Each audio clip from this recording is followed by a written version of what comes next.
Aloha. Hey, finally, we meet in Vietnam. Here we are.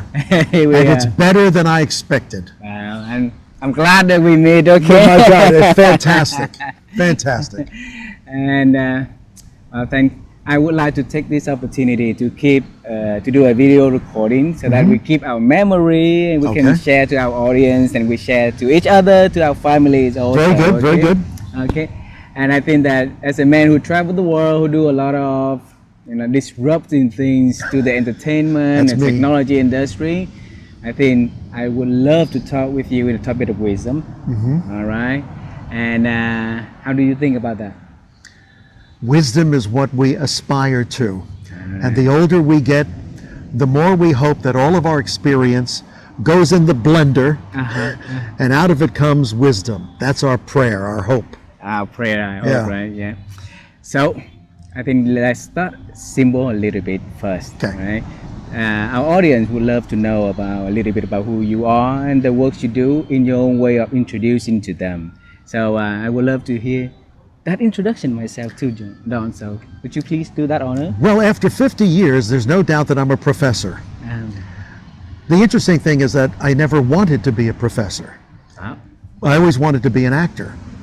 And the idea of teaching, becoming a professor was, well, if anything, it was almost like I was a failure. I was unable to succeed as an actor and what have you. Little did I know or realize that all of us are given certain gifts.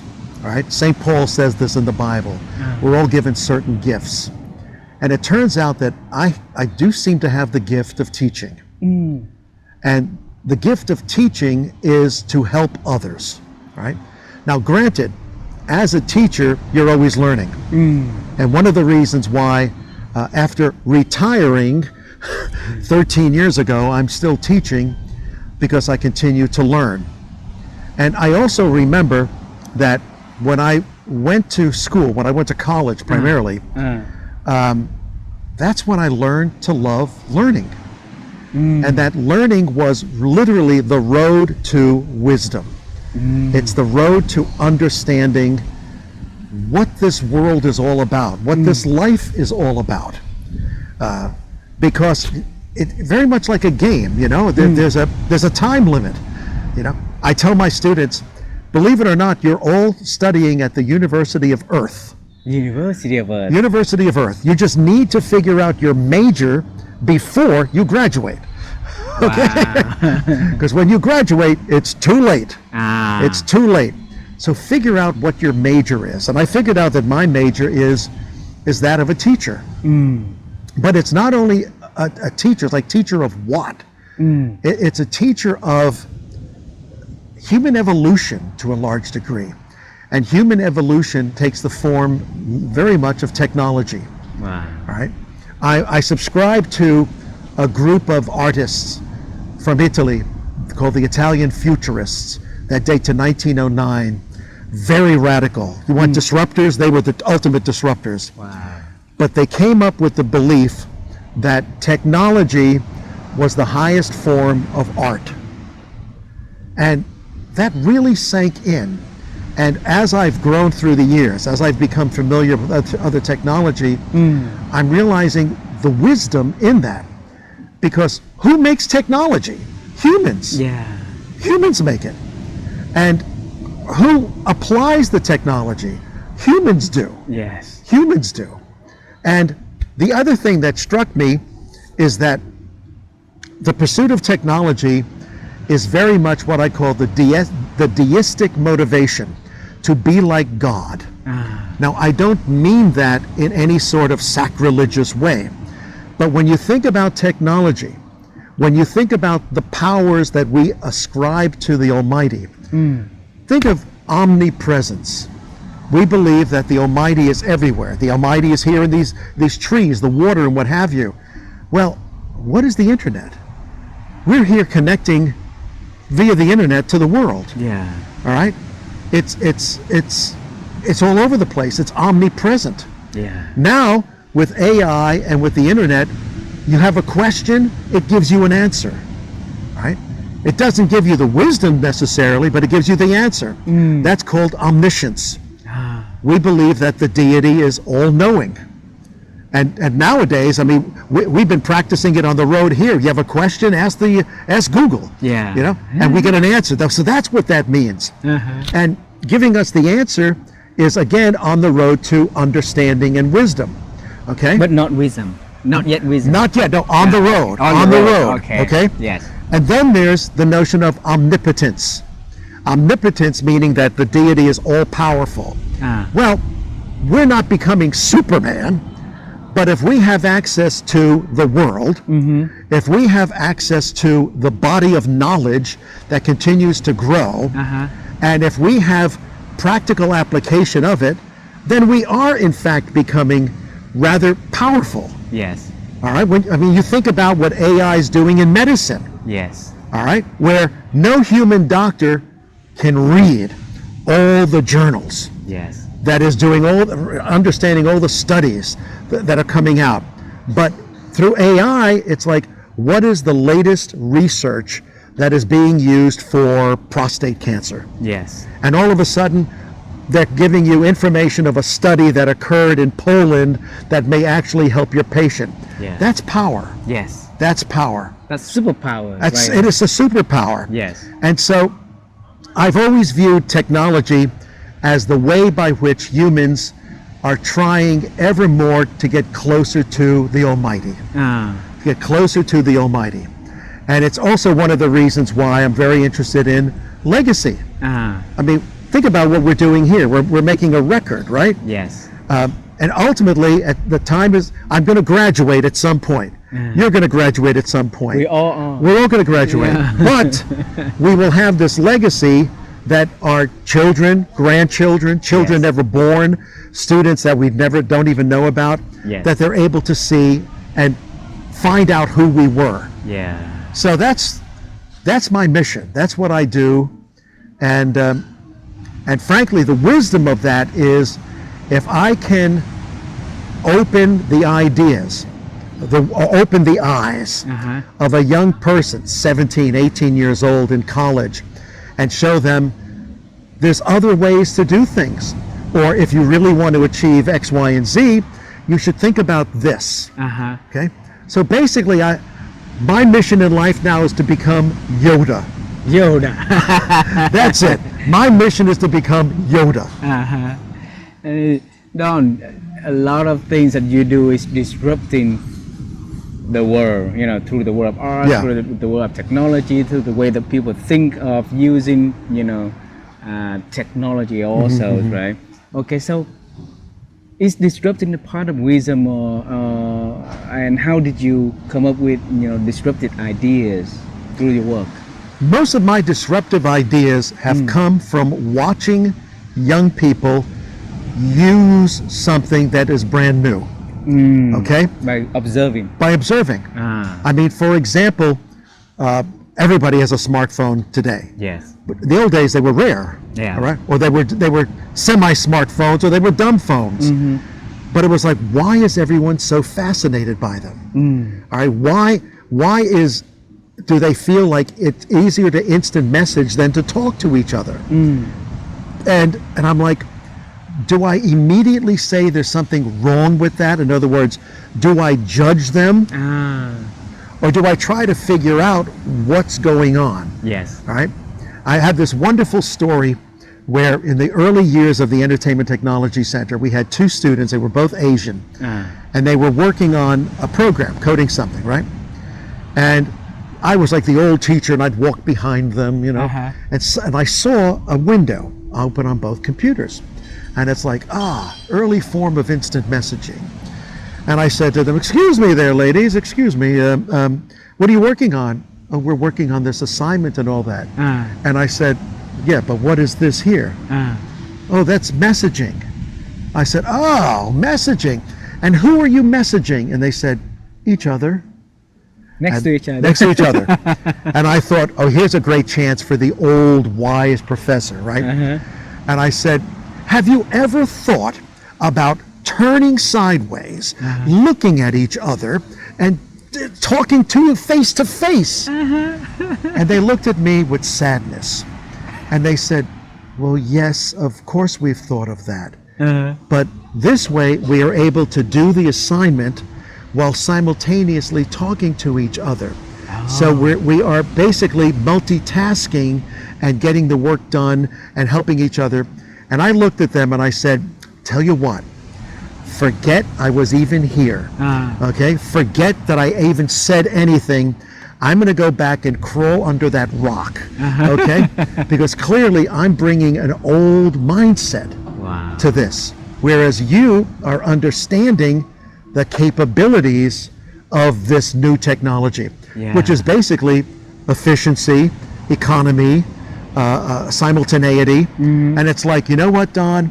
Stop judging. Stop judging and observe and see how this is impacting the new generation. So that's really been my guiding philosophy. Wow. You are touching one point that I will address later on in this conversation, okay? I want to ask you about your definition of wisdom, because you say understanding is on the way to get to wisdom, but it's not wisdom yet. Okay, so what is wisdom then? I think ultimately wisdom is an affirmation of you doing what you were doing, or the way you've approached something. In other words, if you are able to remove judgment, personal judgment, bias, prejudice, then you are demonstrating wisdom. Because bias and prejudice and judging ends communication.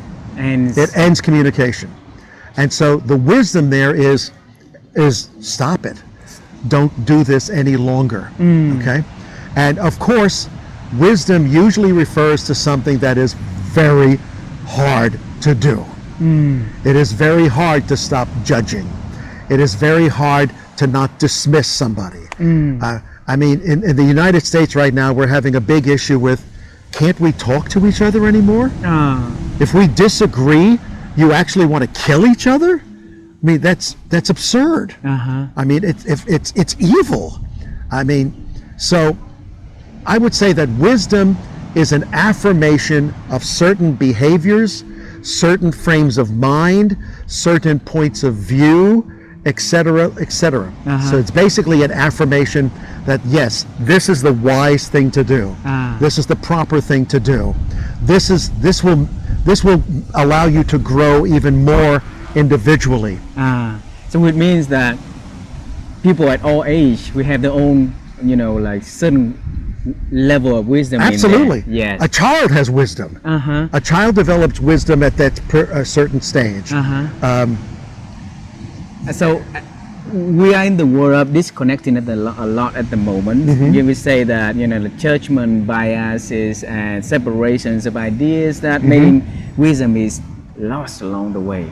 So the reason that my wife and I have been doing all of these interviews is to help people to bridge that gap between like geographic differences or gender differences or aging differences, to make sure that people can leverage on the wisdom that one people is having to the next person is having. I think what you do and the technologies will be able to bridge that gap. So teach us, how can we bridge that gap in your work? Well, I think one of the things is seeing the work that the students are doing. I mean, the one thing I discovered about technology is it's global. I mean, young people in Vietnam are using interactive digital media for the same purposes that young people in the United States are using it, as the same reason that people in Europe are using it. And I'm like, well, if this is something that spans cultures, then this is clearly a technology that is leading us to wisdom, right? I would also say that we need to travel, all right? A lot of people, it's a 15-hour flight from San Francisco to Vietnam. But through technology, you can suddenly be here. All right, you can be here. We Zoom, we do Microsoft Teams. I think that ultimately we're going to have the metaverse, where we're going to be able to truly immerse ourselves with each other. I do think that the telepresence is going to get better and better. And with the new technologies, we are able to see the world in ways that are easier. Because the older you get, the more difficult it gets to do the traveling around the world and all that. So,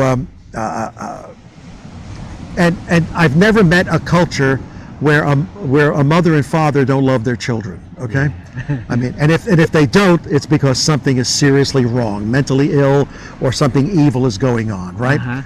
And so, you know, I've been all over the world. I mean, I've been to so many different cultures, and humanity is humanity. You know, Yeah, I mean, of course, yeah. every culture has got stories, and stories are based on the past and your experiences and what's been passed on from one generation to the next.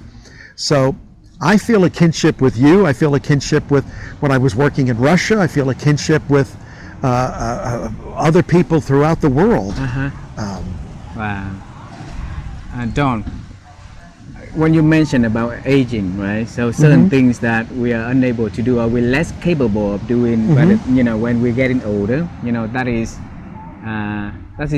true to a lot of people.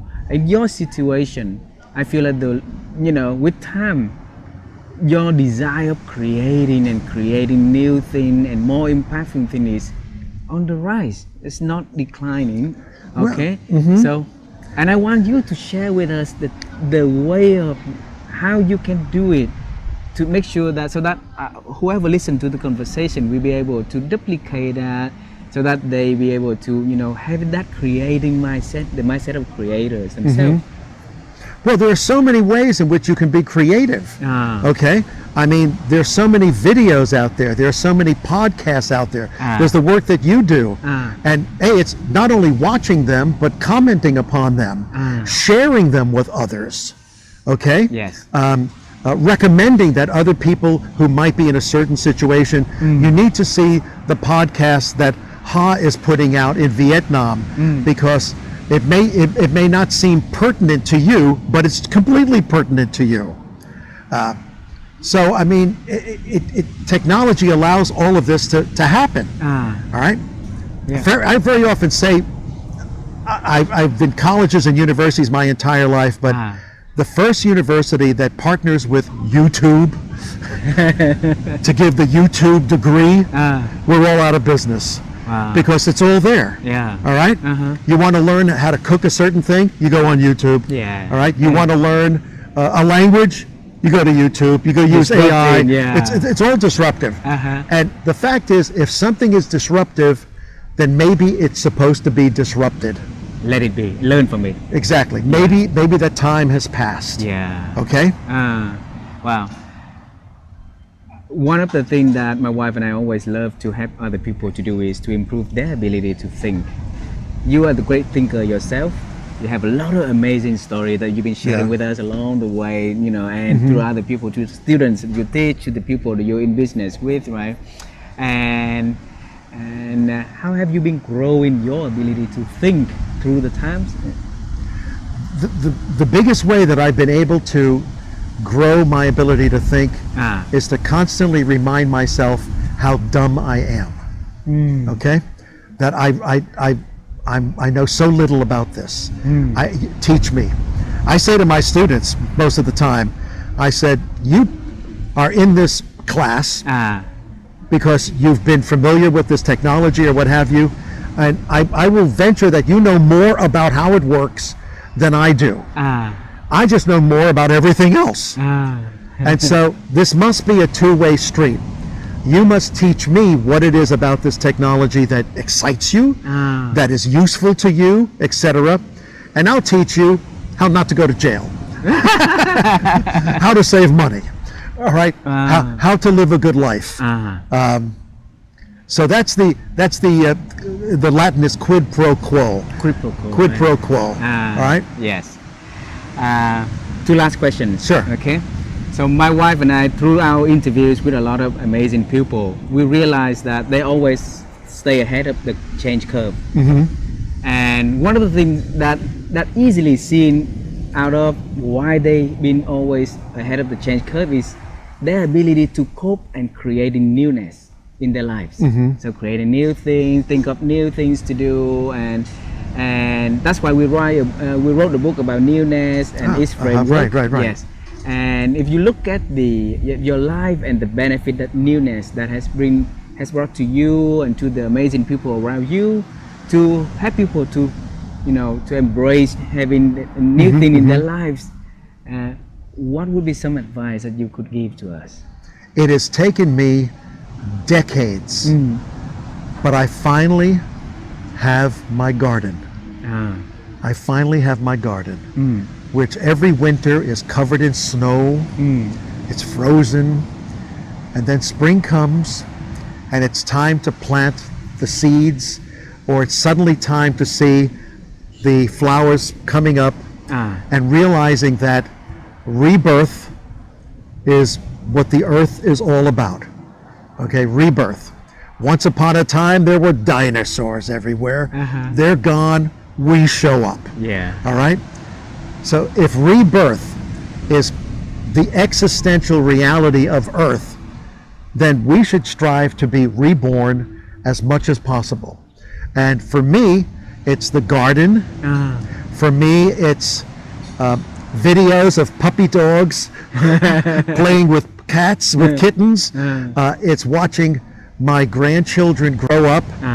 It's all the things that attest to life goes on. Okay, life goes on, and I'm one that also believes that life never ends. And so, I find myself a great deal now saying, okay, I'm concerned about this. I'm concerned about this. I'm concerned about that. And when I've graduated, I hope that in the next world I'm able to still attend to them. That I'm still able to send advice to my grandchildren as they grow up. All right. So I do believe that the mission we have, it isn't just for this earth. It's for all of the very existence of us as souls. Wow. Which leads to, I asked you for two last questions, but it seems like another one just popped up because of that beautiful answer. Vivian, she owns a platform called Sustainability Mind. Okay. Because she want to unify the way that people think about sustainability and how we can build that mindset of sustainability. Maybe this question is a gift for her. Okay. All right. Okay. Okay. So if you think, I think what you just described and the work you do is to help people to build something that's sustainable and that can grow and sustainably grow in the long run also, right? So if you think of that mindset of a sustainability mind, what it is to you? I remember reading a number of times, spiritually and otherwise, that God is in everything. Okay? Now, God is in this camera, God is in this chair, now what does that mean exactly? And then you start to think, what is that comprised of? It's comprised of molecules, atoms. It's comprised of a internal structure. It has its own, if we dare, DNA, its own molecular structure. And the fact of the matter is, if you take anything here and look at its composition under an electron microscope, it looks like something you would find in the universe. Yeah. It looks like something you would find in the universe. Lately, what's occurring to me is, as I travel, and there are billions and billions of people, and I find myself wondering, so God loves every single one of us? And God has got a plan for when we graduate, where we're going to go? And then I think, well, look at the sky. look at the stars.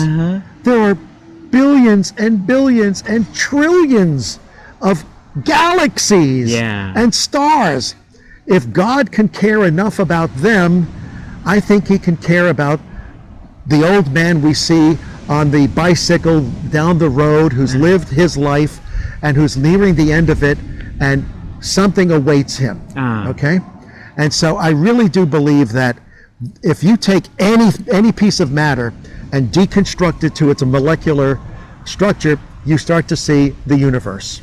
Okay? And I can tell you one other thing. I mentioned that I had cancer 25 years ago, a very rare cancer, and it was cut out. And knock on wood, I'm here.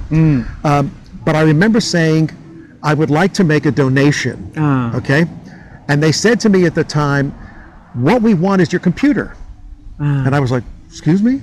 And they said, we are working with, we being the hospital, we're working with the University of Cambridge in the UK, and they are using a mathematical formula to compare certain chemical molecular structures with cancer proteins. And I was like, wow, sure, you know, my computer's your computer.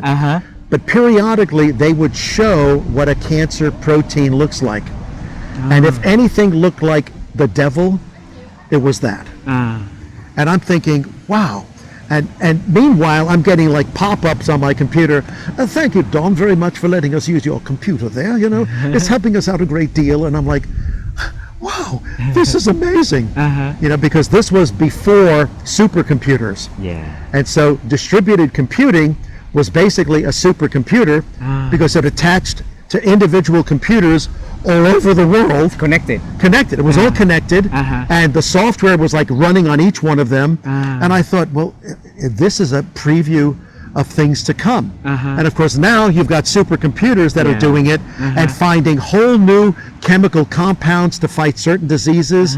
That's both thank you humanity and thank you God. Case closed. Case closed, and that's sustainable right there. Exactly. Yeah. The last question. Yeah. Okay. We want to think of one skill, and only one, okay, that you can advise each and every listeners to start learning, start mastering, so that they can have a successful, meaningful, happy life. What would that one skill? One skill? What I would say is, think about the thing that scares you the most. That scares you the most. And then go online and investigate it as deeply as possible. An example, is there life after death? There are thousands of near-death experiences out there that can't be coincidence. All right? It's like can't be coincidence, okay? Or, you know, do miracles occur? Go online, do miracles occur, and you will find hundreds of instances of miracles. Now, if you insist that it's just a coincidence, you need to do more work, okay? But I would say take whatever scares you the most and dig into it as deeply as possible. And ultimately, you'll be able to not only handle it, but it'll become something that it'll become your friend. Okay? That's my wisdom. So digging into what you are fear the most. Fear the most. Fear the most. If you name that skill, what would that name? Investigating or what? What kind of name? I would say confrontation. Confrontation. Confront what fears you. Okay. Confront what fears you. Okay. Wonderful. Well, I love you, Vivian love you, our family loves you, I love your family, and thank you so much for being our friend, being My our pleasure. family. I'm honored. Yeah, and I'm totally honored. And we see you again in Seattle. Come to see him. I'll see you in Seattle. Okay. All right, very good. Thank you very much. Okay. Bye bye, my friends. Bye. Bye.